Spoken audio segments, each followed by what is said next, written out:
क्या आपने कभी गौर किया है कि कुछ लोग हर माहौल में सबसे प्रभावशाली कैसे बन जाते हैं? चाहे वह दफ्तर हो या राजनीति, उनके इशारों पर दुनिया चलती है और उनके फैसले पत्थर की लकीर बन जाते हैं। हम अक्सर सोचते हैं कि यह सब कड़ी मेहनत और ईमानदारी का नतीजा है, लेकिन हकीकत इस खेल की परतों के नीचे दबी हुई है। यह सत्ता का वह अदृश्य खेल है जिसे सिर्फ वही जीत सकते हैं जो इसके गुप्त नियमों को समझते हैं। आज हम उस नकाब को उठाने जा रहे हैं जिसे पहनकर दुनिया के सबसे ताकतवर लोग अपनी चालें चलते हैं। यह सफर आपको उन गलियारों में ले जाएगा जहां एक छोटी सी गलती आपकी पूरी जिंदगी बर्बाद कर सकती है और एक सही चाल आपको शिखर पर बैठा सकती है। यह कोई नैतिकता की कहानी नहीं है, बल्कि इस कड़वी हकीकत का दस्तावेज है कि यह दुनिया असल में कैसे चलती है। तैयार हो जाइए, क्योंकि सत्ता के इस खेल में एक बार दाखिल होने के बाद वापसी का कोई रास्ता नहीं बचता। कल्पना कीजिए फ्रांस के एक आलीशान महल की, जहां संगीत की धुनें गूंज रही हैं और सबसे बेहतरीन पकवान परोसे जा रहे हैं। यह पार्टी निकोलस फॉकेट ने अपने राजा लुई 14वें को खुश करने के लिए दी थी। फॉकेट बेहद प्रतिभाशाली और बुद्धिमान था। वह चाहता था कि राजा उसकी काबिलियत देखकर प्रभावित हो। लेकिन जैसे ही रात खत्म हुई, फॉकेट की किस्मत भी डूब गई। राजा को लगा कि उसका मंत्री उससे भी ज्यादा चमकने की कोशिश कर रहा है और उसकी लोकप्रियता राजा की सत्ता के लिए खतरा बन सकती है। कुछ ही दिनों में फॉकेट को सलाखों के पीछे डाल दिया गया, जहां उसने अपनी पूरी जिंदगी गुजार दी। यहां से हमें सत्ता का पहला और सबसे क्रूर सबक मिलता है। कभी भी अपने मालिक से ज्यादा चमकने की गलती मत करो। जब आप अपने बॉस से ज्यादा स्मार्ट या सक्षम दिखने लगते हैं, तो आप अनजाने में उनके भीतर असुरक्षा का बीज बो देते हैं। ताकत के खेल में अपने टैलेंट को थोड़ा छिपा कर रखना ही बुद्धिमानी है। अपने ऊपर बैठे व्यक्ति को हमेशा यह महसूस होने दें कि वे ही शक्ति का असली केंद्र हैं। लेकिन क्या सिर्फ चुप रहना काफी है? साल 1825 की एक सर्द सुबह रूस के सम्राट निकोलस प्रथम ने एक विद्रोही नेता कोंद्राती रायलीव को फांसी का हुक्म सुनाया। रायलीव के गले में फंदा डाला गया, लेकिन जैसे ही तख्ता हटा, रस्सी टूट गई और वह जमीन पर गिर पड़ा। उस वक्त के रिवाजों के हिसाब से यह उसकी जान बचने का एक संकेत हो सकता था, लेकिन रायलीव अपनी जुबान पर काबू नहीं रख सका। उसने चिल्लाकर कहा कि रूसी लोग तो ठीक से रस्सी बनाना भी नहीं जानते। यह खबर जब सम्राट तक पहुंची तो उन्होंने रायलीव का माफीनामा फाड़ दिया और कहा कि हम उसे गलत साबित करेंगे। अगले ही दिन उसे फिर से फांसी दी गई और इस बार रस्सी नहीं टूटी। यह कहानी हमें सिखाती है कि जरूरत से ज्यादा बोलना किसी मौत की सजा से कम नहीं है। जब आप कम बोलते हैं तो आप ज्यादा रहस्यमयी और ताकतवर नजर आते हैं। ज्यादा बोलने वाला इंसान अक्सर अपनी कमजोरियां और अपने गुप्त राज खुद ही दुनिया के सामने जाहिर कर देता है। ताकत का यह खेल सिर्फ शब्दों तक सीमित नहीं है, यह आपकी छवि और आपकी प्रतिष्ठा की परछाई है। इतिहास के पन्नों में नेपोलियन बोनापार्ट का नाम खौफ का दूसरा नाम था। उसकी असली ताकत उसकी सेना नहीं, बल्कि उसकी वह प्रतिष्ठा थी जो उसने सालों की मेहनत से बनाई थी।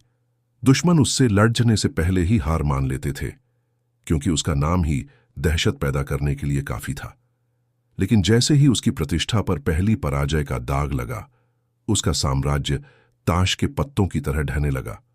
याद रखिए, प्रतिष्ठा ही वह कवच है जो बिना तलवार उठाए आपको अजेय बना सकती है। अगर एक बार इस पर आंच आ जाए तो आपकी सारी काबिलियत धरी की धरी रह जाएगी।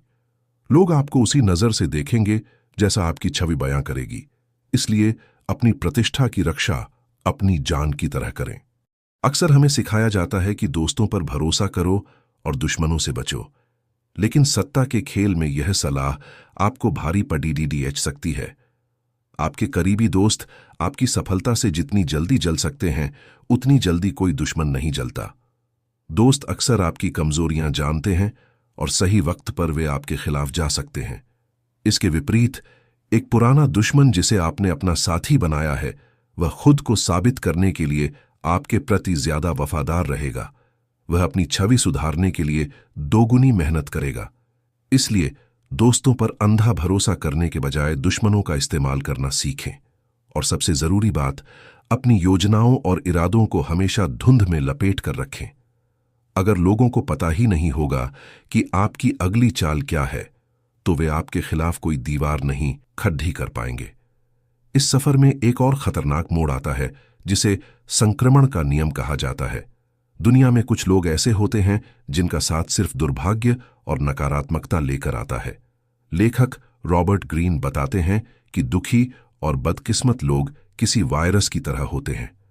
अगर आप डूबते हुए इंसान की मदद करने की कोशिश करेंगे जो खुद तैरना नहीं चाहता, तो मुमकिन है कि वह आपको भी अपने साथ ले डूबेगा।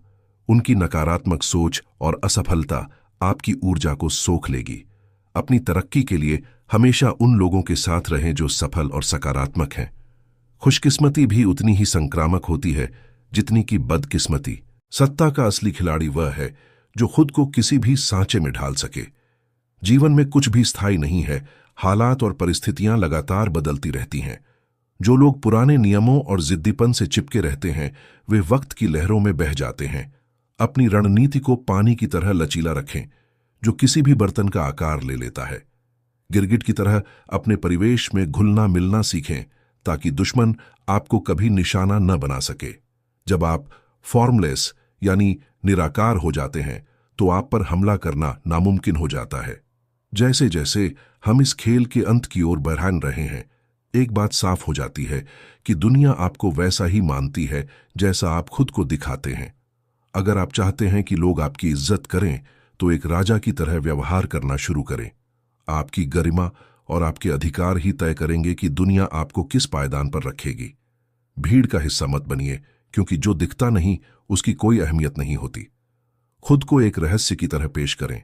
अपनी अचीवमेंट्स को ऐसा दिखाएं जैसे वे बिना किसी मेहनत के हासिल हुई हों। जब लोग आपके संघर्षों को नहीं देखते, तो वे आपको एक जीनियस मानने लगते हैं।